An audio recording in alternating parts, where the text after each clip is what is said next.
ராமநவமி அன்று பூஜை அறையில் ஒரு மணையை வைத்து அதை நன்றாக துடைத்து அரிசி மாவினால் கோலம் போட்டு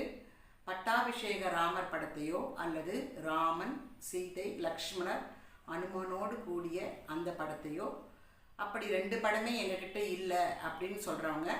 அனுமன் படத்தையோ, அனுமன் படம் கூட எங்ககிட்ட இல்லை அப்படின்னு நினைக்கிறவங்க 2 அகல் விளக்கு தீபத்தை ஏற்றி ராமனுக்கு எந்த விதமான உணவு, அதாவது நெய்வேத்தியம் பண்ணலாம் அப்படின்னா ரொம்ப எளிமையான நெய்வேத்தியம் தான். பானகம் கரைத்து கொள்ள வேண்டும் என்று வெல்லம் போட்டு அதில் சுக்கு பொடி, ஏலக்காய் பொடி அதெல்லாம் கலந்து பானகம், நீர் மோர் என்று சொல்லக்கூடிய தயிரை கடைந்து மோராக சிலுப்பி அதில் கருவேப்பிலையெல்லாம் தாளித்து உப்பு சேர்த்து நீர்மோர்,